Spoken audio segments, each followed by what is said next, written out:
Hi there and welcome to the Fellowship of the Ring Pool. Just returned back from Superbooth in Berlin, which was a real pleasure. I had a massive amount of meetings to get through, lots of gossip to be had. So I haven't actually made any films in Superbooth, but we have the full team out there, and they've made some really fantastic ones with none other than Soma, Synths, Chase Bliss, and I think they did another one. So I can't wait to look at that. I think Chase Bliss put our dulcet voice library through one of their new pedals, which is very, very exciting. So yeah, do join us on the Google Meet, which is in the video description down below. And do share your stories of Superbooth if you're out there and enjoyed it, or indeed any news that you heard from Superbooth that you would like to discuss. It's our weekly get-together. It's an open forum. We got quite a lot of news and stuff to get through today, but just join us online and watch away. Comment on the little scrolling thing next to it, and we've got a moderator here, Simon, along with our producer, Alan. But if you want to join actually kind of in person, albeit via Zoomy technology, there's that Google Meet as well, and just request that you switch your microphone off, and there's a little hand sign for you to hold your hand up if you want to comment, question, or indeed criticize. What else have we got? Date for the diary, Solstice Walk. Simon, that is the 21st of June, which will be in Edinburgh, and we're going to roll out some more composer walks probably in the autumn. But I think it's going to be a fantastic opportunity to get together with fellow composers, not just from Scotland, but with the north of England. And I know that we've got people coming in from as far afield as Malta, I believe. We'll try and put that up live as well. We've been really struggling with how to make that work as a live podcast with wind noise and all of that kind of stuff. And we don't get much practice because there's only 2 a year. So we'll Kaizen, the Japanese thing of just small incremental improvements. But put that in your diary. If you can make it up here, I think it'd be well worth your while. And I'm going to try and throw in some little surprises as well. Maybe some guests will be joining us too, which would be really exciting. So 21st of June from that. Later on in this podcast, I'm going to be launching our next Composer Challenge. And whilst the last one was definitely my favourite so far, really ushered out such a kind of creative thread that was absolutely fascinating, this next one is absolutely mental with a fantastic first prize. We're going to try something new, which is very exciting, and it involves the Playroom, which, looking forward to talking about. And an important kind of bit of news for Season 2 launch of Crow Hill, we're going to be putting this podcast, we've kind of been practicing for the last 8 months now. So what we're going to be doing is we're going to be putting it out on all of the various podcast channels, and we're getting new equipment in. We're figuring out how to do that, making it a little bit slicker, but same format. But we have decided to switch it from Thursdays to Wednesdays, and there's a number of reasons for this, mainly to do with the fact that we're a very, very family-oriented company, and I've just taken everyone from a 5-day to a 4-day week at Crow Hill. They still get the same salaries and all of that kind of stuff, but we just feel that people are a little bit more recovered, restored, and you get a good couple of days off if you have a 4-day week, because you can go and get your hair cut and get your dog's nail clips, speaking for myself, and get a couple of days off. So that's something that we've started doing. It's quite common practice, I believe, in Silicon Valley and places like that. So we're switching it to the Wednesday because we're struggling to get the 2 pieces of YouTube content out a week along with the podcast, and that's something I really want to return to. So just make a little note in your diaries that it'll be from Wednesdays from not next week, but the week after. And I'm hoping the week after next for us to have maybe 2 incredibly special guests. So again, a date for the diary, along with, we're hoping the new season of Crow Hill and everything that entails. This week, we're introducing the new film club and asked you guys if you wanted to join in to watch Clute, which is part of Alan J. Pakula's Paranoia trilogy, which includes The Parallax View, which I think was the last one. This is the middle one, I think, and All the President's Men. And for those of you who watched it, I hope you agree it was an absolutely fascinating film with an even more fascinating score, which I look forward to talking to everyone about. Did we have any questions from last week? What's been the most challenging instrument that you've ever sampled, and why? What's been the most challenging instrument we've ever sampled? That's actually very, very easy to answer. And it's an instrument I've sampled many, many times. And it's the trumpet. And the reason for that is, where the orchestral canon is concerned, you have players who play a lot, and then you have players who count a lot of bars, particularly people like percussionists and stuff. And there's a particularly physical demand of the trumpet that makes it tiring 2 counts. One, to be able to exert that amount of pressure through your lips continuously, particularly if you're doing long sections which are high and loud, but also physically holding the instrument up. It's just not something that trumpet players do all the time. You'll see them often sitting with it on their knee, and then they count and up it goes. Whereas violinists have that kind of that muscle memory stamina. So, I mean, as a woodwind player, Alan, what is that probably not surprising for you? No, I think I would have went with that as well. Yeah. I heard that saxophone is difficult because if you put it on an oscilloscope, it's very close to what a human voice would be. Yes. Sampling saxes I've heard are quite difficult as well. I've heard a sample modelled sax that was believable, but because of my reticence about the sax, which is just basically based on the trauma of growing up in the 1980s, and I think anyone who grew up in the 1980s, something horrible happened to music, and it wasn't just the saxophone, but there was a laziness. So instead of having middle eights, you'd see this bloke on the stage in like Top of the Pops with just a weird kind of clip around his neck, and you go, what's he doing? And he went, he's got the clip. He's going to clip on and launch into a big growling sax middle eight. But it was also the period when hair got big and metal got very soft. And I think it's why a lot of people of my generation started not listening to the charts, and I think it very much brought on the birth of grunge and then Britpop and all of that kind of stuff, which we can be thankful for. But it's certainly why I actually didn't really listen to music of that era. I listened to 70s rare groove and porn funk and all of that kind of stuff because of... God, I've gone off on a tangent. But yeah, the trumpet is very difficult. The other thing that I really recommend with those types of instruments, it's not just the physicality, but it's also the culture.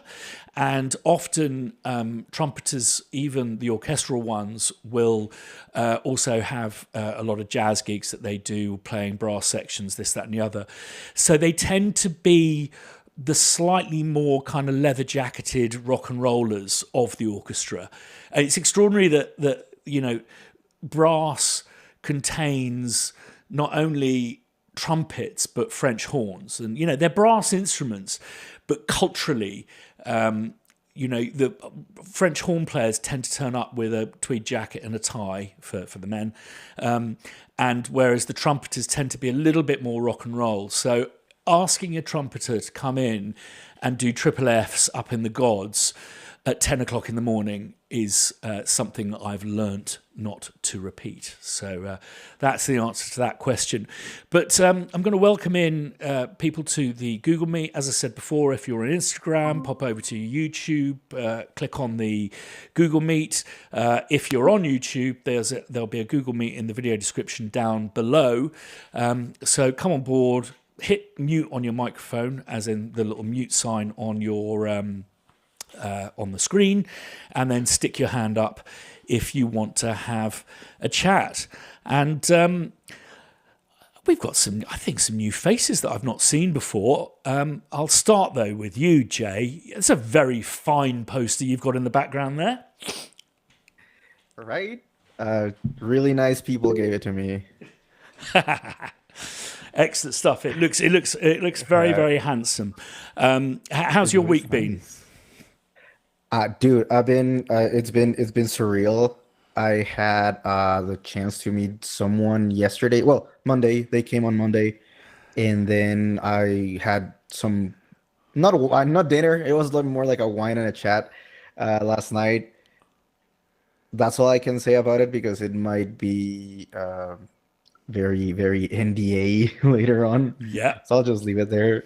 But yeah, I met someone very, very interesting, very high up there in Hollywood. Great. And I didn't realize. So I'm freaking out right now about that whole idea. Well, it sounds great, Jen. And for those who didn't watch last week, Jay, you weren't having the best of weeks, and it's funny how a dark day can usher in a new dawn. And I hope that you will be able to share as and when you're allowed. I mean, there's maybe a question alongside discussing and talking about Clute, for those of you who've watched it, a question that I think would be really worth talking about is the NDA culture and how we feel that affects our careers. I'm certainly under an NDA that now has been live for 3 years, and I've got a great big black hole in my CV that looks like I haven't been working. And it particularly surrounds computer games and the streaming companies. But I wonder if anyone has any thoughts on any kind of, positive effects of that or negative effects that it may have on one's careers. But also just a reminder that as heads of department, we're legally there are certain legalities and responsibilities to our job that can actually get you into kind of trouble from a legal point of view and leave you out of pocket. And NDAs are just yet another thing that have been added into that, and the responsibility that you have to your team to maintain that NDA as well is for those of us with larger teams. I don't have one, but there are many composers who do. That's a very difficult thing to maintain. If you haven't seen my interview with Steve Mazzaro, he touches on security implications of working within Hollywood, particularly with this new culture of doing hybrid working from home and that kind of stuff. Mr. David O'Rourke, how are you, sir? Hi, Christian. I want to introduce John Mealy here as well. Hi, how are you doing? All right. We're at, this is really for Charles, I'm doing this. We're at Rudy Van Gelder Studios, which is where a lot of the great jazz records have been made. We're recording today. We're about to break their streak of great jazz records. But I just wanted, for Charles' sake, I'll see how much we can show before we get away with it. But I want to listen back about Clute because I watched the movie and fascinated by how are they getting a glissando from that, what sounds like a xylophone. Will that question be answered today? Yeah, well, actually, a fantastic fellow composer and a guy I really like called John Opstead has done a. Do you want to hit mute on your mic, David? So I think we're coming through. Oh, sorry. That's all right, mate. John Opstead has done an article about it, and I believe that do you know the name of the percussionist, Alan? Alan's going to dig it out for us. But basically, the percussionist made this marimba from the offcuts from building a garden fence. and it's a microtonal marimba. So instead of being chromatic, it goes up in microtones. So like that. And it's very interesting because if ever you hear that on any score, you'll know that it's that percussionist. And I believe that it was used quite a lot in the TV series Columbo. I've been really fascinated by this film and particularly this score. There's something about it that I felt that there was a real umbilical connection to the Lalo Schifrin score for Dirty Harry. What's interesting is that they both came out, so I presume were produced in the same year. They both came out in 1971. And there's a point where an action cue comes in Clute later on in the kind of third act. And there's just this tom roll, and it's so reminiscent of the Dirty Harry score. I said to Alan, I think this is John Guerin on drums. And then if you look into it, it's not only the same drummer as the drummer that drummed in the band for Dirty Harry, but it's also the same singer who is featured in Dirty Harry. So there is an umbilical connection. Tom Scott playing saxophone, and I presume the alto flutes as well. And what I'd love to do is investigate further this. It feels to me that there's like a session crew that would probably doing all of the things like Starsky and Hutch, Rockford Files, all of that kind of stuff. And I think that they were pulled in for these scores for Clute and for Dirty Harry and stuff like that. I'll invite other people in to comment on what they felt about Clute. I mean, my one big takeaway is really there's two themes. And what's incredible about the main theme is it remains in the same key, although the theme itself modulates through, is a modulating theme. It stays on the root of D, and I want to watch it again because I think that what the main theme is suggesting is whenever she is being monitored or watched. I don't know what people felt about that. And then there's this very warm love theme. Again, that whole era, it just reminded me of that, the love theme that you got in Taxi Driver, the love theme that you get in Blade Runner, this kind of unashamed kind of warmth that comes out. But Ken, you've got your hand up. I don't know if you had any thoughts about Clute or wanted to talk about anything else. I was actually going to comment on the NDA stuff because it's funny that you bring that up because a producer wants to meet with me next week, and he asked a question of, I've known him for a little bit, but he's always been kind of he's a producer, so he's always on the move. So he always had things already like lined up, but I would just talk to him a little bit. But we have a meeting next week, and the first question he had was, what's your new stuff? Can you send me some of your new stuff? And I'm like, okay, well, a good third of this I can't even send it to you. I guess this weekend I'm doing new stuff, just randomly new stuff. Saying, here you go, here's my new stuff. Which is a bit irritating because, like, there are some things that I would, like, love to send to him, but I, like, can't because part of the NDA was, like, everything that you're doing. And I'm like, well, Kaplooey. If only this producer was the same producer as this film, I could just send him that.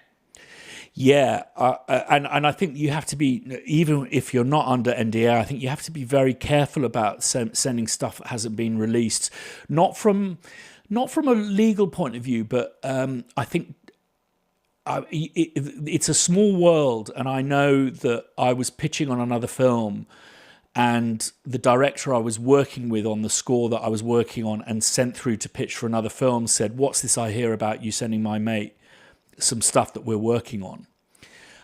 So lesson learned there.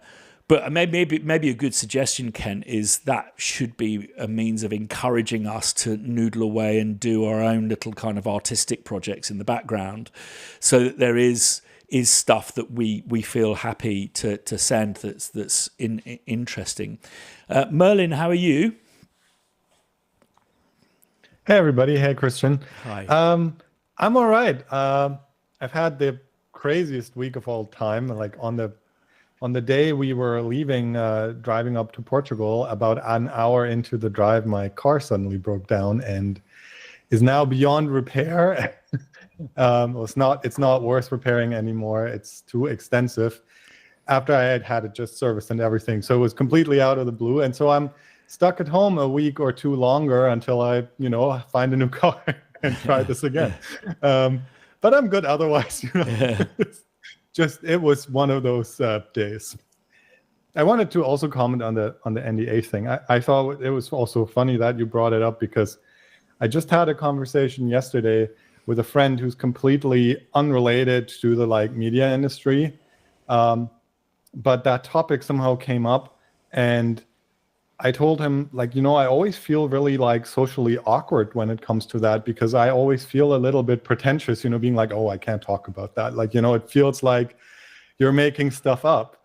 And especially like you mentioned, when it's maybe a project that in the end never gets released or doesn't get finished, get canceled or something. And then it makes you look really silly, especially to people who don't know how this industry works. And on the other hand, I often end up feeling like it's a bit of a pretentious move too, especially where it's concerned in the let's say more indie or even hobby project area, where I think a lot of people at this point are very worried about their intellectual property. And so they try to go above and beyond to protect it, which I can have a lot of empathy for. But at the same time, if you're, working for next to no money and support an indie project, and then you have to read through a very comprehensive NDA just to sign it in the end, I sometimes also feel wait, but wouldn't it be good if people talked about this at the point where this project or this product exists? There's a point where sometimes it feels ridiculous to me to sign an NDA, even though I can understand parts of it. Yeah, no, it's a good contribution, Merlin. Thank you for that. And I from what I can see, it's a bit of a status play. It's a little bit like, when the phone rings and it's can you hold for so and so? It's a bit of a kind of power play. It's like, well, this project is so important. We're all sworn to secrecy. So yeah, it's an interesting development, that's for sure. Moy, Per, how are you? Hey guys, I'm doing well. I hope everybody's well. I just had a quick, let's say, according to history, right? The trumpet was created in the 1500s. And interesting story, in the 1600s later on, when these guys were trumpet players and they had an affair with some of these women, and the husband would find out, the punish would be to knock their teeth out, the front and the lower part of the teeth, so they couldn't play the trumpet anymore. That's the first story. And the second story was a Russian pianist called Nakaryokov. Nakaryokov was a famous, formidable piano player. But he suffered an accident, in a car accident. He couldn't see it anymore. So he took up on the trumpet because he could stand and practice only a couple of hours. And he actually became very famous for being a trumpet player. So, but what I wanted to say is the fact that sometimes you get excited when there's a project coming up, and you take that project and you compose music for it and you put it on social media. And that could be a problem because a lot of film producers, they don't want to see their movie out there before it's finished. And I made that mistake. I put a couple of clips out there on Instagram. Yeah. And these people were furious. Yeah. They threatened, I'm going to sue you. I'm going to do this. I'm going to do that, to the point that, I felt completely embarrassed. I erased everything. I lost that film, right, as a composer. And then her friend also, who had a project coming up, also had to cancel that job because of that situation. So, we as composers, we're very excited about new projects, and we have to just hold back a little bit that excitement and make small projects that we can show people on social media. That can be a huge problem. Yeah, and it doesn't stop before these things are released, you know, you can get into a lot of trouble releasing clips after it's released.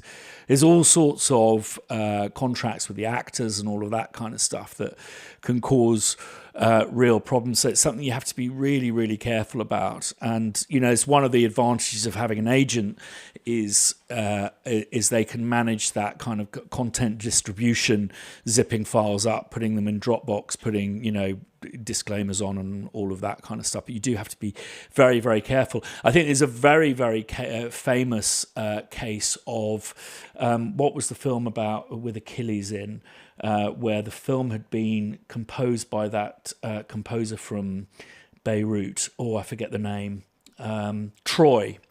And they sacked off his score about 2 weeks before the film came out. And he'd spent 6 months on it, and it was a beautiful score. And he just wanted to, you know, put it online so people could have a listen to it. But, you know, it kind of calls into question the creative decisions of the producers. And he got into Gabriel Yared is the name. He got into a fuckload of shit because of that. And, you know, whether because of that or because of other reasons, you can definitely see a dip in his career trajectory from that point. So, you know, it's something you have to be really, really careful about. Charles, I'd love to welcome you in. I wanted to address the NDA thing. Number one, I don't even know how many I've signed, but they usually were related to acting. You know, like a commercial with a product, blah, blah, blah, blah, blah. But what I wanted to ask you is, in general, whoever can answer this, when you are approached about a gig and you are asked to sign an NDA, is there reciprocity, i.e., do you get a commitment fee? Because I wouldn't sign anything of that nature unless I gauge the depth of their enthusiasm by the amount of money they're willing to put up front to make me basically stuck in their cubicle, if that makes sense. So, and I'm going to just put a little PS on your business about recording. I played trombone professionally for years. I did jazz and symphony work and whatnot. The long wait for the loud note in a symphony for a trombone player is just like it is for a trumpet player. And I had a technique to resolve that depending on the temperature, because as you know, brass is affected by the ambience. So if it's colder, you want to just kind of breathe through the horn a little bit. Nobody can hear it out in the audience, just to keep the horn warm. But do you have the same issue when you were sampling trombones? And I'm very sensitive to trombone samples because I played professionally. Some of them are pretty good and some of them are absolutely terrible. So, yeah, you know, I think you guys, when you used to be with Spitfire, I thought you did a fine job with the BBC thing. I'm very impressed with that. And the bass trombone, I thought you did a good job with that. But anyway, back to the NDA. So do you receive a lock-in fee or whatever you want to call it? Or, because I wouldn't sign anything unless there was a real commitment at the other end. In other words, why would my hands be tied on a project if you're not willing to come to me with, here's X number of dollars, you're our man, shut up about the project and we'll wait till we're completed. That kind of, to me, that would be a good, that's the way I would do business, but I don't know. I know that producers can be pretty truculent, but yeah, I mean, certainly with computer games and stuff, in order to pitch, they need to tell you what the thing's about. So just for the right to pitch, you tend to have to sign NDAs. And whilst I think that the spirit of what you're saying, Charles, is admirable, I would advise against making that demand, certainly at the lower end. It's I guess a little bit like when you're sent a script to read, I guess, as an actor. I don't know if it's the well, as an actor, you could have a kind of a link-in with what is called pay or play. But even that has a timetable. I mean, I get residuals for a film that I was never in. And the reason that I get paid is because they waited too long and it was a pay or play, and I had to move on to another project. So that's obviously a little bit different. I do agree with you. If it's a game thing, I can understand if it's for a pitch, but I'm talking about an actual, what would I call it? Something that's more kinetic. That's not just a pitch for an advertising agency or whatever. Yeah. Something that's in production, if there is a distinction. Yeah, no, it's interesting. I mean, I'm having to sign NDAs before even going into meetings now. As I say, I think it's almost a status symbol, and I think that it'll just get to the point where we're NDA'd for everything that we do. So NDAs will just have no effect, because it'll just be back to what it always was just a sense of honor and professional integrity and that kind of stuff. But I think it's definitely problematic when you're talking about these very, very long-term projects. And, some of these computer games and stuff, directors can be on a film for 10 years, but, with computer games, so can composers. And sometimes they're brought in-house and all of that kind of stuff. And so often these computer games, the entire game won't see the light of day. And again, you'll have this black hole in your in your CV, which I think is problematic. I'll just move over to. Well, I've even done it with audiobooks. I mean, there was a guy who came to me with a book I'm actually narrating now, and I said, "Send me the manuscript." He said, "Well, I'm worried about." I said, "Look, just consider it a handshake NDA. I'm not telling anybody about." And I'm not telling you either what the book is. I'm not talking about my narrative abilities, but the book is brilliant. I can only tell you this: it's about AI and it's fiction. Yeah. Did anyone hear the story about the Quentin Tarantino script that was leaked? Basically, Samuel L. Jackson was sent the PDF. And got his assistant to print it out, because he likes to. A lot of us like to read it on paper, and the printer didn't work. So they kind of rejigged it, set it up again, and hit print. The thing printed out, but what they didn't realize is it was cached. So printed out a script and then walked away from the printer, and an entire duplicate script was printed out, and someone just in the office just went and grabbed it. And that's so it's I've heard stories of things being like delivered in person and then taken away, and all of this kind of stuff. But Merlin's going, oh, can you imagine that poor assistant, that kind of hot forehead feeling of like, oh, I hit print twice. Printers, bane of our life. Pavel, how are you, sir? Doing well. Hope you're all doing well as well. I just had a little story about what happened to me with NDA. It's quite recent, actually. I was commissioned to write a piece for an orchestra for this music festival, and it was commissioned a year ago, and now I can talk about it because it's already out, but I couldn't talk about it, and they told me I can't,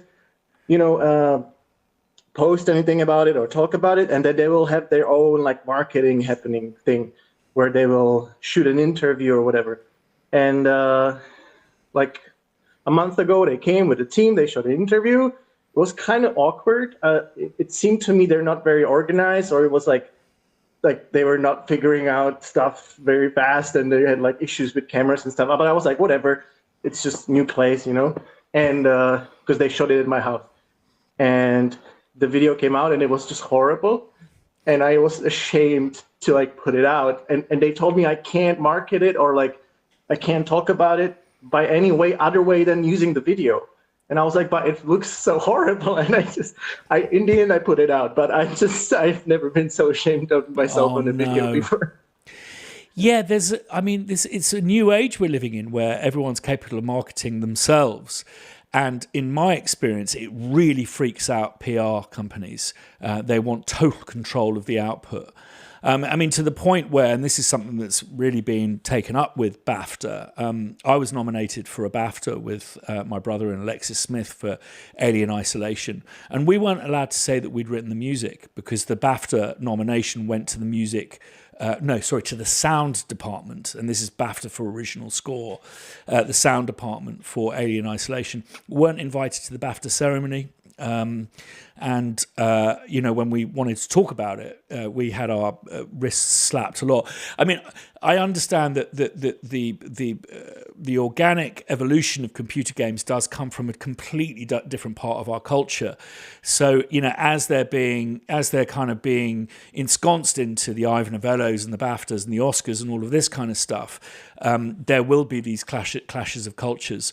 But it's certainly, we're so about, the back end. We're so about what one job leads to culturally ourselves. It's not. It's less a word of mouth thing. And there's a reason why there's a fucking big credit crawl at the end of films. It's so people can get more work. So I think that when you really do butt up against these different cultures. Jay, back to you. I love how I trigger this whole NDA conversation when I have no NDA whatsoever. It's just funny. I just didn't want to mention anything because I don't want to jinx any possible work with this person. But now that we're here, I found the Alien Isolation thing. I have a question about that because wouldn't you guys be on the credits once someone finishes the game? Your name should be on the credits, right? Well, contractually, yes, but as we all know, you've got to finish the fucking game to get to the credits. And Alien Isolation is fucking difficult. Excuse my French, but there was all sorts of complications because the PR company wanted to suggest that it was a Jerry Goldsmith score, and of course it used elements of Jerry Goldsmith, and certainly my role on that score was to imitate Jerry.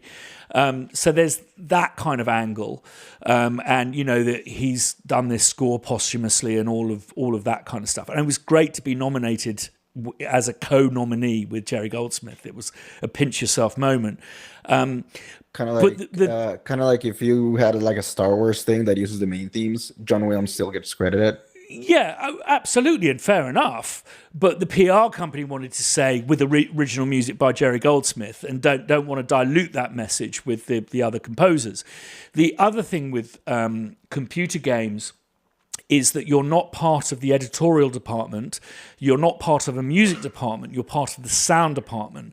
And culturally, the sound department will argue that the efficacy of the score is as much, if not more, about its implementation and how technically it's implemented than just some bloke on a piano writing some melodies.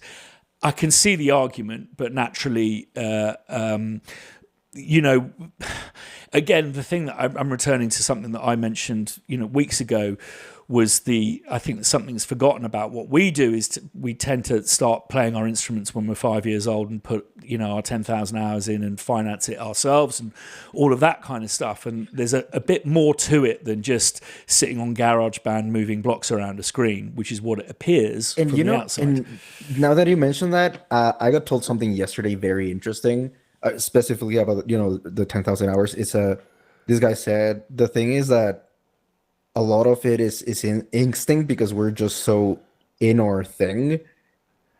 And once you sit at the piano and you put your hands and it'll make something beautiful, and you don't have to look at it and think about it. And I'm pretty sure all of us here, we have something that we're at. I'm pretty sure that I'm more in that spectrum in the guitar or like a bass than I could do on a piano. But still, it's the thing is we're so in tune with our instrument, be it whatever it is, that a lot of it is just your own instinct will make the thing happen, and the producers cannot do that. Yeah, no, but that's, they can tell us what they want. But it takes time to develop that instinct. It winds me up. It's a little bit like when people go, "Oh, you're so lucky to have good, well-behaved children." It's like, It's a little bit of work went into that. It's not just they don't come out good. Well, yeah. I don't know. For the parents here, you'll understand what I'm talking about. Kent, back to you. Charles is nodding. So is Ellery. As a parent, I also agree. Is talking about the credits, NDAs, and stuff. I recently had a conversation with a director friend of mine that I've worked on stuff before. He and I usually have our industry catch-up days, as we like to call it, and he presented a question during our coffee chat that I just couldn't help but ponder, which was, he just goes, "Do you think we had it better when we weren't freelance and it was the studio system? It was an 8 to 5 then. Nowadays, it's, you may or may not get to be an extra on one film because you have like 13,000 people who are freelancing every single film. Everyone's getting paid so far down the line. Did we do worse by going in the freelance direction, or did we not?" And we just sat there in silence for a good hour going, let's think about that for a second. Yeah. Well, I don't recall that period, but all I know is looking at history, there's never been a time at which musicians haven't been moaning a lot about how poor they are.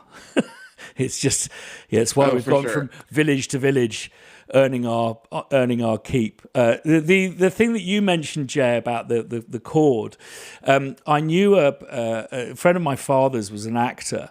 And, in the days of like the 70s, 60s, 70s and 80s, it was all about how you conducted yourself at parties and stuff. And to be a raconteur was, the thing to be. And he didn't play a note of any instrument, but what he did is he got a jazz pianist to teach him 3 amazing jazz chords. So that when he was at parties and if there was a piano there, he'd just go and go, fling, flang, fling. And someone go, "Oh, you play for us." And he'd just go, no, I mustn't, like that, to garner people's affections. Konstantin. Your microphone doesn't seem to be working. I think that there should be a special prize to get to an end of a podcast where is it working now? Yeah, it is. Yes, where one of us hasn't struggled with our patch bay. Off you go, Konstantin. No, it was the wrong input on my audio interface. So yeah. That's it. Yeah, I'm quite a bit tired, but it was a good week. I'm quite new to the podcast. I wanted to join like a few weeks ago, but I just didn't manage to do it because I got 3 little kids all below the age of 5. So it's that's why I'm tired a bit, but they're all great, so it's okay. Yeah, but I had a great week. I'm not really doing any bigger jobs at the moment. I mean, I'm working full time, got 3 little kids at home. And I'm trying to do a bit more compositional work besides that. So gotta do a good bit of time management at the moment. But I just got a great gig, a well-paid gig for an audiobook, for a fantasy audiobook that's coming out next year. And that's basically what I love doing is like more the orchestrational stuff, but also some more modern drama stuff like that. But I'm struggling with a few things at the moment, and I think one of the main struggles I've got is performance rights organizations, because I'm from Germany and the German GEMA is known to be very strict, like ridiculously strict. And I'm going to a gaming convention in 2 days, just maybe trying to bond with some indie game developers, because I think it's always better to meet somebody in person than sending 500 emails over the internet to somebody that maybe never reads your emails. But the problem is, if you're a member of the GEMA, which I am at the moment, you won't really get any gigs in the computer game industry, because the GEMA is so strict that they don't really allow any total buyouts. And that's quite a bit of a struggle. And I've heard, because one of my friends is working full-time in the game industry as a sound designer and composer, and he said, in Germany, basically everybody is a member of the American BMI. So I'm thinking about changing to the BMI, but it's quite a bit of a struggle to get to an American PRO when coming from Germany. I'm not sure how the PRS is in England, if they're strict like that. And yeah, it's quite nerve-wracking because I could potentially maybe do gaming stuff, but I don't know if it's working out, and I don't know if it's worth changing everything to a different PRO. Yeah. So I'm struggling with that, and I'm not sure if any other country is that strict. Certainly not in the UK, but there are certain restrictions, and that there are certain behaviours that could get you kicked out of the PRS if you don't abide by it. I mean, it's interesting because they are actually private organisations, and it sounds like they're behaving like a combination of a union and a publisher. And I think it's good that they're being protective. But I think it's when it gets to a point where it's putting people out of work that it's counterproductive. I don't know if anyone else has any comments about that. Merlin, you've got your hand up. Just a second before that, I just want to say why I joined the Gamer, because last year I was actually more interested in doing library music, in doing maybe trailer music stuff. But then I saw, okay, one of my colleagues at work is actually a game sound designer, and maybe he could get me some jobs. So I was thinking maybe there are a few more open doors in that direction. So that's why I'm struggling with that. Yeah, no, it's an interesting point. And something that just to throw in there, something that I've found very useful over the years is I do have a registered pseudonym who has earned more money in royalties than I have. But it's kind of just, for protecting the state of your IMDb and stuff like that. If you're wanting to get involved in stuff that maybe not, I don't know, not particularly beneficial from a CV point of view, it's quite good to have an anonymous name. And I think it's very common practice. I know that Prince did it a lot and stuff. Steven Soderbergh. Merlin. Yes, Konstantin, I can say something to that if you want. I'm German too, and been so all my life. I've never registered with the GEMA. I'm like you said, registered with ASCAP in the States, and that's worked fine for me. I sort of heard about that issue, but I've also noticed over the years, for me, that's a while ago. So it was very easy to register there. It wasn't an issue. It's just a tiny bit of bureaucracy, as everywhere, I'm assuming. But correct me if I'm wrong, or if anybody knows better, I have not found any reason or benefit to me being registered with a PRO here in the country I currently live. I didn't then, but I think there isn't like a reason to be worried about that. And the other thing is that just in the music and particularly video game industry here, that thing about the GEMA not allowing that gets passed around quite a lot, so much so that at this point I'm wondering, how reality connected that is, because to me it seems like that would be a huge blunder for them. They would lose out on members, but I hear it talked about so much that I think it's like particularly Germans in this industry really like to sort of find this problem and then be stuck on it, when really registering with a different PRO is no big deal. You can just do it. It takes less than a day. And I personally don't see what the downsides would be. And there's other services, outside of the GEMA that you can employ for, royalty collection and all of that too. So I really, personally, I wouldn't worry too much about it. Yeah, and if you join PRS, you get to go to the Ivors, which is kind of fun. So it's a weird awards organisation which only rewards people who are members of PRS. So you'll often see like, why on earth haven't they been nominated this year? It's like, well, because they're BMI, they're out there. But anyway, that's by the by. Jay. I literally just joined BMI like on Monday because I forgot that I had to do that at some point. But actually, from an international standpoint, sometimes you might want to check if you'll have to join both. Because, for example, for me here in Guatemala, as far as my understanding goes, I have to join both the local one and a US one in order for my royalties to be just handled properly.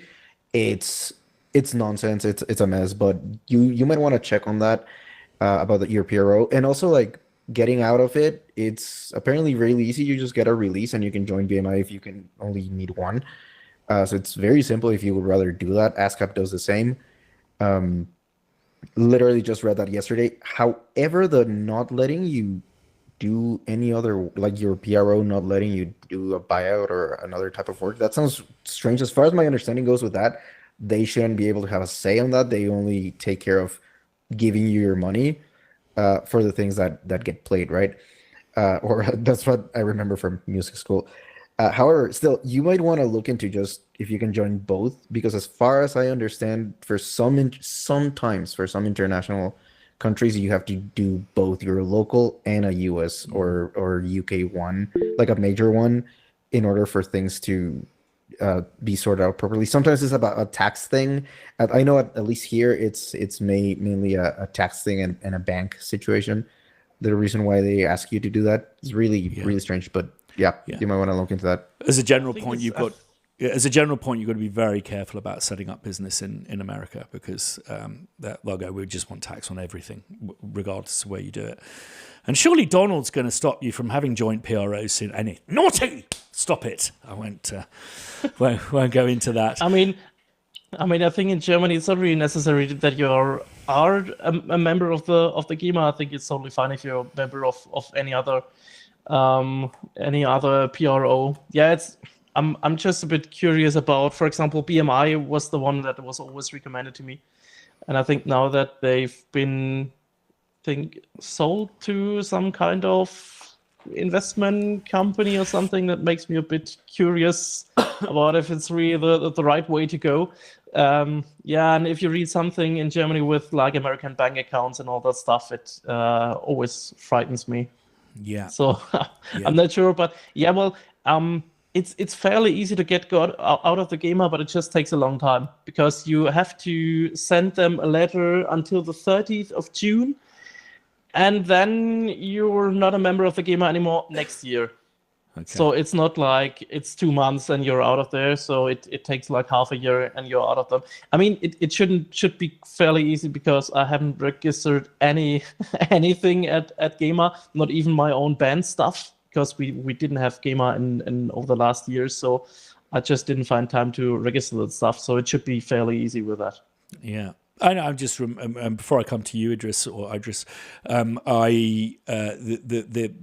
does work differently in different countries. I mean, something that's really interesting, something that people fall foul of all the time, is thinking that things are in public domain, where in France you always have to add, I think it's 9 years for the years of occupation, where they didn't distribute royalties. And it's something that lawyers make a real sport out of, is people will be, maybe copying a bit of Holst or something like that, thinking it's in public domain, and it is locally, but it isn't in France because of the years of occupation, which is kind of quite an interesting historical footnote. Idris or Idris, I believe this is your first time certainly speaking. Welcome. Hi, thank you. Can I be heard? Yeah, you're in. We can. Yeah. Amazing. And just so I know, is it Idris or Idris? It's Idris. It's Idris. Thank you. So to your point, Constantine, about rights. There is some new interesting technology companies that's starting to do stuff where it just bases. So, for instance, I can make a track wherever I am and over the world, and then it bases. What's the name of? Just give me a second. I'll be right with you now. So you know that the numbers that are generated, your ISRCs and those type of numbers, there's technology that allows you to just use that number, and wherever it goes over the world, you can still collect rights. I think the company is called Song Trader, but I'm not too sure. It's something to research. But there are some emerging companies that are trying to get rid of all the hassle of registering everywhere, and it's just like you just register your numbers with them, and they'll go grab it from wherever it is. I think that one of those companies has been set up by Bjorn Anderson from ABBA. I believe so. Yeah, so check out. I think that he will have links from his website. He spoke about it at great length at one of the Ivor Novello ceremonies about 3 years ago, and I would suggest that he's playing for the team on that. So that would be something you may want. I think we may all want to have a look at. He's incredibly passionate about you putting those various. That metadata into everything that you do, because these stems just end up all over the place. And if you don't put those, the code that you said correctly, that I don't remember, the IRC thingy, if you don't put those in, you're probably losing out. And what these new technology companies are really doing are great at picking up these little tuppences and quarters here and there, and it actually amounts to millions and millions of dollars that are being collected, not by artists. So yeah, check out.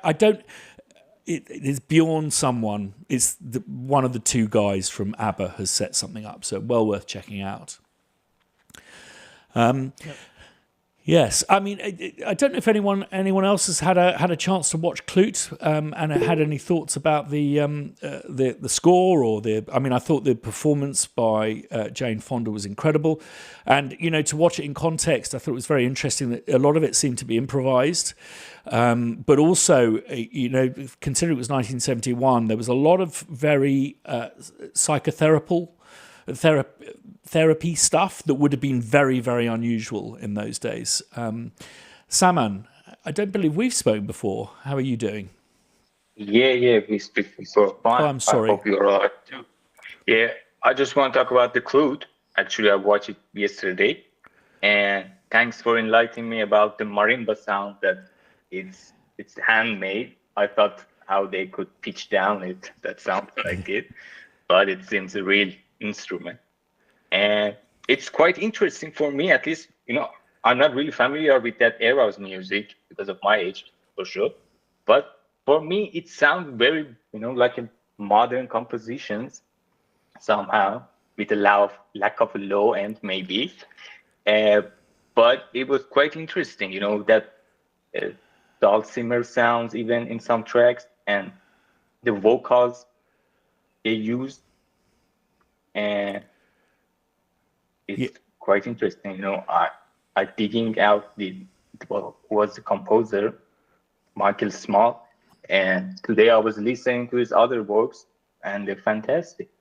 Yeah, I think that it was an amazing heyday back then because of multi-tracking and stuff, and certainly what Jerry Goldsmith was doing with Echoplex delays and all of that stuff. It's when modern studio techniques started really to be employed within these scores. And 71 is early, so they would have been making that, in the late 60s, throughout 1970, and things took a long time to make in those days. Yeah. So, it is very interesting. And I wouldn't be surprised if some of the methods being employed on television, which was, obviously in a heyday in those days, were also being kind of transitioned across. And I'm very fascinated by this group of players who seem to be doing a lot of those scores with that idea that you would have a female voice with loads of reverb, a female voice singing very quietly but being very prominent in the mix. I thought it was absolutely fascinating. Something that I love about that era of films is the interaction and the engagement that you have as an audience member, because you're not being spoon-fed what's going on, and in fact you haven't got a clue what the fuck is going on until pretty much the penultimate scene. And there's something about that keeps you guessing and keeps you very much engaged. And I don't know about you guys, but I love that little tape machine. That just I'm in. It's like, oh, what is that? Absolutely amazing. Idris, back to you. Is that a London accent I can hear? Yes, indeed. Yeah, I'm from London. I'm based in East London, Hackney. And is that where you grew up? That's where I grew up. Yeah, born and raised, Homerton Hospital. It's a famous hospital in Hackney. So you're within the mile of the Bow Bells? I am, yes. Yeah, so you're a proper Cockney then? Proper, yeah. Oh my God, me and my girlfriend were having this conversation. Just, I think it was this morning about Cockney and the bells and how you could hear it from like St. Paul's to, yeah. So I could be considered a proper Cockney. So there was this, for people who don't know, there's this thing called Cockney rhyming slang that became particularly prevalent during the Second World War. It's brilliant. When you go to some of the, I'm sure you've seen this, when you go to some of the ATM machines where you select, in America, you can select like Spanish and English and stuff. In parts of the country where you get different kind of diaspora, you'll be able to select Bengali or whatever. But in parts of the East End, you can actually use the ATM machines in Cockney rhyming slang and draw out a monkey, which I think is 50 quid. Didn't say, yeah, monkey's 50 quid. That's exactly it, yeah. Christian, it just doesn't sound like a Cockney. Yeah. Well, no, it's still from East London, but it's like, it's all completely changed now, kind of. God, has it? Well, I went to a school in Islington, Stoke Newington School, which is a little bit. It was a merge, a kind of like a melting pot of all sorts of people. So I guess my accent can change depending on who I'm talking to. To be fair. So, school in Islington, are you a gooner? No, I'm not. No, I was a townie. Okay, all right. So we're talking football now. Let's go soccer rather. Let's get off that subject. You had your hand up. Yeah. So this is about Clute. So yeah, by the way, fantastic film. It was refreshing to watch something because I've never seen Clute, and I literally caught it last night as well, as Sanam said. It was very good to be watching something that wasn't so like, there's a lot of. You can.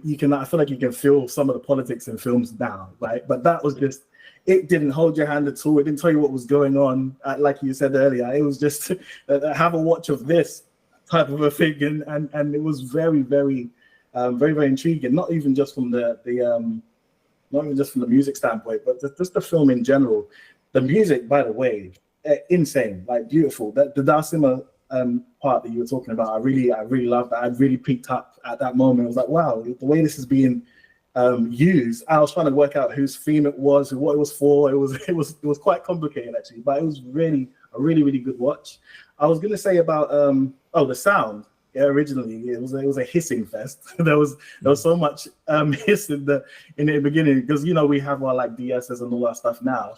It was quite interesting to watch a film again that just had that hiss all the way through, and you could sort of like hear it as it changed scenes. But it was refreshing to be watching something like that again. I really enjoyed it. Yeah, something I found fascinating. I've watched it several times recently, and today I watched it with Alan in the shed on my studio monitors, and it was actually quite difficult to listen to because it's really, really MIDI. And I think the thing to remember that in those days, that first of all, I think it was in mono. I think that's correct to say, but also it's designed for. Cinema speakers in those days weren't actually speakers; they were loudhailers. So the EQ curve is designed for horns, not speakers. But also what it's designed for is those horns are behind a perforated screen. So when you go very close to a cinema screen, you'll see there's lots of tiny holes in, and that's to let the sound through. And what that does is it really muffles the intelligibility of language. So what they do is they tend to really EQ it for the muffling effects of a perforated screen. And with those older films, they haven't remastered the audio. These days, they'll do all of the different kind of playouts for aeroplanes and all of this kind of stuff. But yeah, you'll grab one of those old films, and it's great. You can see like the credits will be moving because of the film being caught in the shutter and all of that kind of stuff. Love it. And I noticed it was like anamorphic lenses and all of that patina of the film stock. And there were some beautiful shots, like the models at the beginning, that amazing, just absolutely brilliant. And I'm not a massive fan of Jane Fonda, but bloody hell, she's brilliant. I think she got an Oscar for that as well. I think, or she certainly got nominated. Charles. I just wanted to address the music portion of Clute, but really that era, I think those guys were prophetic about what was going to happen, which is what we are doing now. They didn't have the tools we've got, but they did some marvelous things with the musicians. And I think, if I'm correct, that Moog was very early in the development.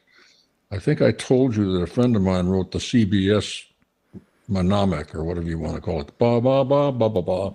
I don't know if you are familiar with that, but that era was, it was a sea change in scoring. Now, bear in mind, I was born in 1943, so I'm listening to scores as a child written by Korngold, Miklos Rosa, blah, blah, blah, blah, blah. And then all of a sudden there was that shift to the kind of thing we hear in Clute and Goldsmith. And by the way, you said I know we've mentioned this before in our dialogues. Goldsmith wrote the score to Chinatown, which is another fantastic, the through theme for the love scene and the whole thing there. But the original score for Chinatown, the guy was fired. And Goldsmith had like 2 weeks to come up with that marvelous score. You can hear the original score. I think I heard it on Spotify. And what's interesting is if you compare the two, you can see that the guy who wrote the original score, this is an opinion, this is not necessarily a fact,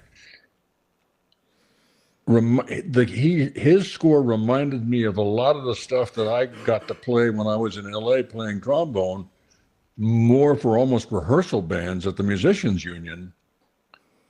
Very jazzy, well orchestrated, but in my opinion was not really a movie score. The difference being, if you go to see Stan, or if you, of course, maybe none of you did, but I got to see Stan Kenton live a couple of times. And it was a fantastic experience, but for movie scores, that wouldn't cut it. No. So Goldsmith and the guy that wrote Clute and whatever, they really understood. I'm not me, obviously, but I'm, as the composer, a character in this movie, unseen indeed, but putting the steroids in the story. Yeah. Scene-wise, character-wise. Yeah. So I think it was a great change. I was very happy when all that kind of thing started. The stuff now, and talking about movies in general, that era of movie making was great. Now, my wife, I can't remember the last time my wife and I went to a major theater to see anything. And we used to go all the time in LA because I was a member of I am a member of Screen Actors Guild. So we would have screenings for actors and directors and blah, blah, blah, blah, blah. And it was just fun, but we would schmooze with our pals. But I don't go to movies anymore because so much of it, and I'm not the only one that feels this way. I've talked to friends of mine who are actors. It's schlock. It's, it's not even, it's sort of like if you buy a magazine and see a picture of a hamburger, it's a picture, but it's not a hamburger. And that's kind of what movies have become, according to many of my erstwhile colleagues. So anyway, that's enough. I think if history's shown anything, that there's a cyclicism to it. There was a pretty rough patch in the 80s with films as well. And I really do think independent cinema is going to really boom in the forthcoming years. There's a great podcast with Kevin Smith saying if he was getting into content making, whatever you want to call it. That, you know, he wouldn't go for the streamers, he wouldn't go for television. He'd aim for independent cinemas because the exhibitors cannot get the films to put on their screens because they're not being made. They're going straight to the streamers. So I think it could be a very interesting period. I just wanted to pick up on a couple of points actually about Klute and something about that era that I really enjoy is the films always have this very rich backdrop context. Like if you watch Deliverance, the backdrop is that they are canoeing in an area that is going to be flooded. If you watch the parallax view, there's all sorts of stuff that's going on in the background that you're kind of aware of. With Clute, it was about this petrochemical company and the kind of the boardroom. But also movies of that era were very much indicative of what was going on because of the Cold War and the sense that people were being monitored both by, you know, like our enemies,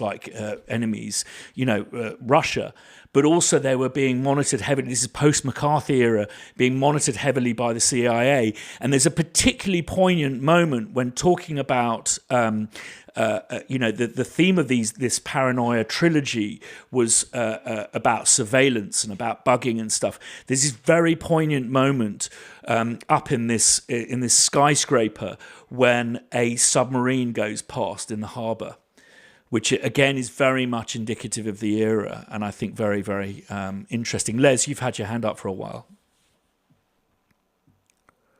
I see, found the mute button. Good. Nice to see you all again. Yes, going to Clute. I was watching it again last night. I haven't watched it for many years. And the marimba, oh yes. And I was pondering that marimba, thinking, is that tape vary speed? Is that going through a copycat and using the heads to, or just a tape loop? And when you saw the recorder, the baby tape recorder, made me think straight away of Heimbach from Germany. He's a guy who does a lot of electronic music, very much into tape, very much into Nagras, and it kind of looked like a baby Nagra. Yes. That kind of thing, which was amazing. And when we got to the similar to like the Calimbra, sort of thing, oh god, it's gone. You know what I mean? The marimba, yeah. The other one. Dulcimer. Yeah. Dulcimer, yes. Because having made the cymbalum, I could hear that possibly working in a similar environment.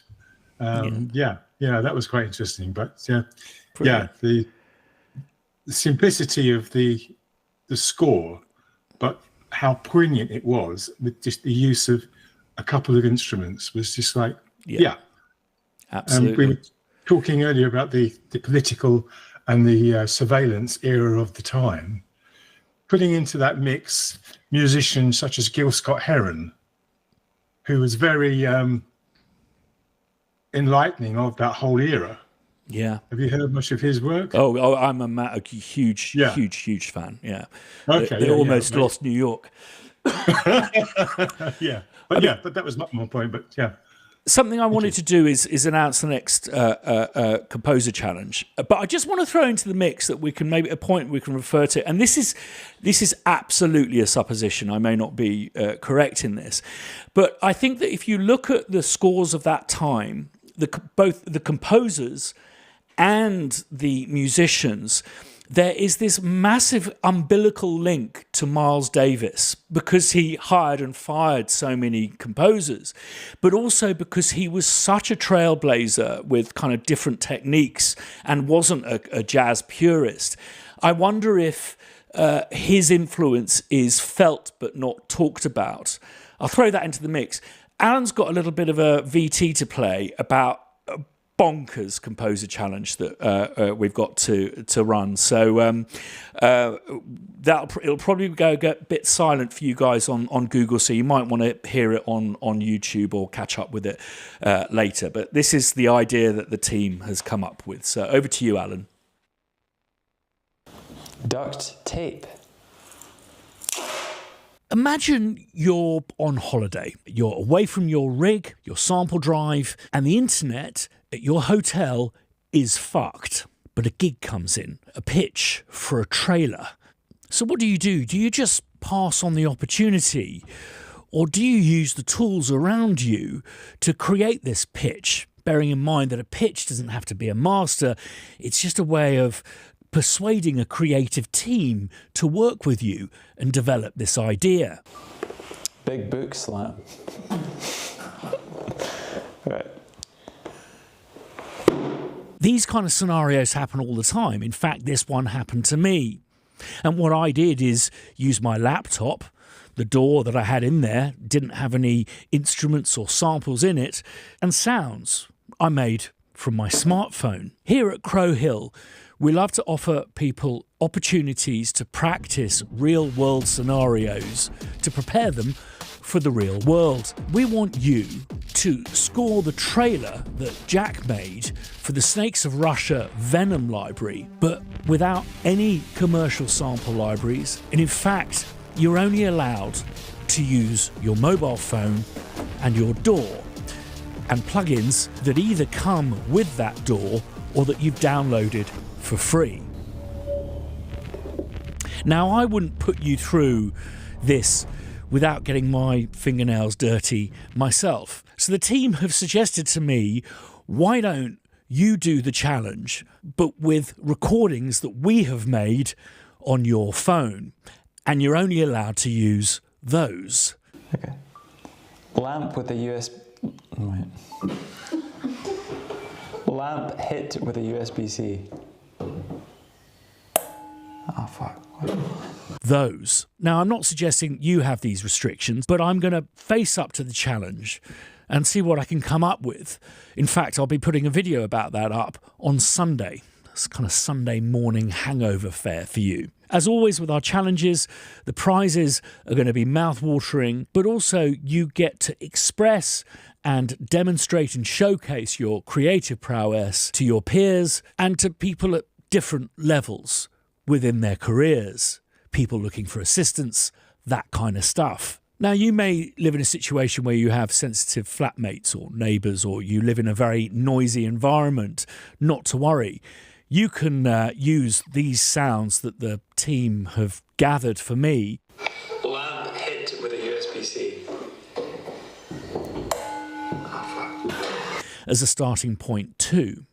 So to find out T's and C's, how to enter, download the challenge pack, and indeed what the prizes are going to be, check out the details that accompany this video, reel, short, or indeed in the video description. And I've got one more. Wash your hands, or Huh? you gonna wash your hands? I probably should. So it's going to be interesting. I've listened to the sounds that they've gathered for me, and they're not good. But I've got a little kind of secret sound up my sleeve that you'll get with the download challenge pack. But I hope it's going to be an enjoyable challenge. And we're going to try a new prize idea here. So along with a year's supply of Crow Hill stuff for the winner, we're also going to invite the winner to join us remotely here. Give us their favourite sample library sound, so whether it's your flautando strings or a piano from, it doesn't matter from whatever it is. And we're going to work with you remotely, putting it through all of our mental stuff here in the playroom to create a bespoke version of that sample library for your use only, because that's what you're not, with the ULEAs and all of that kind of stuff. So a good opportunity there to work with the team here in the playroom. And also for the runners-up, second and third place, we'll throw in the next two things that we're releasing at Crow Hill. And there's some really exciting stuff coming up. And before I just hand back to the forum here, join the forum to talk about it, but also there will be a page put up by Simon, and I'll be putting up a video on Sunday. And just to let you know that things are going really well with preparations for season 2 of Crow Hill, and I've been concentrating heavily on this massive resource base that we're building. So if you haven't subscribed to this channel or this Instagram, or indeed join the mailing list, it will be really worthwhile. And we're going to launch with an absolutely mega bigger thing that's going to be a big gift as well. So, right, I'll stop waffling. I don't know if any of you guys had any thoughts about the influence of Miles Davis, across media in that kind of part of the 70s and stuff, and whether that is a supposition that is preposterous or something that you agree with. I know that actually someone told me something today that Miles Davis appears in the film Scrooged. He's a busker, so look out for him. A certainly better cameo than Mr. Trump in Home Alone. Charles, back to you on that bombshell. I call it Trump rash. Anyway, Miles Davis. I've mentioned this to you before, Christian, but years ago I was doing an actor's lab, and the guy who was directing it came to me after a scene. He said, "I don't understand the way you listen and your pauses and stuff," because he always liked it. His remarks, not mine. And I gave him, can you hear me? Yes, no, I was waving at Ellery, who's signing off. Sorry, okay. Didn't mean to distract. And so I gave him a list. I said, you go home, you listen to Sketches of Spain, Porgy and Bess, I think Miles plus 13, et cetera, and so forth, and you'll understand what I'm doing as an actor. And he came back, he said, I get it. And I think that's what he did for music. He certainly did it for me, but I think that's what he did for music in general, particularly when we're composing. It isn't like you can go and hear a Beethoven concert and have the same experience. But if you write, it's what you don't write that is what he was doing when he knew when not to play something with the other groups. And I don't know if you've heard that. I don't know if I've mentioned it before, but I think it was Herbie Hancock made a blunder, literally a blunder, in a live concert. And Davis kind of walked over to him, and Hancock was a kid, and he was terrified. And Davis just leaned over, and of course, in his voice, he said, "Don't worry about it. We're just up here practicing. They don't know what's going on." He pointed at the audience. But in a way, that's what happens certainly with jazz. But and I've told you my thesis, everything is jazz. Bach is jazz. He just put it down in ink, and now we get to play it. But I think everything we're doing is jazz. Even I'm working with some sounds that I'm doing in my own studio, and I thought, well, that is very strange, but it's just jazz because I'm improvising it. And then when I put it in tracks that I'm doing, it's jazz. When you write, Christian, when you write Jeremiah, Saman and Merlin and Michael and Idris and Jay and whoever else is on here, it's like an ant in amber. It's frozen in time so that the rest of us can have the pleasure of saying, oh, that I get to participate in that moment in that person's life. Go to an art gallery. Look at a stroke of Rembrandt or whatever. You get to participate in that person's life at the very moment that they went across a piece of canvas. And I think that's what we do as musicians. Enough of my nonsense. I think that's just a lovely way to leave this podcast. And I think it's true of life. We're all improvising. Returning back to parenting, it's very, very, very jazzy here, that's for sure. On that note, thank you so much for everyone's contributions. I'm going to leave you with a little bit of, someone mentioned about the invention of instruments, and I discovered something incredible. Check out who invented the glass harmonica. On that note, lots of love to you all. See you next week, Thursday next week. The following week, we're going to switch to Wednesdays thereafter. Works a little bit better for the team here. Lots of love. Take care. Bye-bye.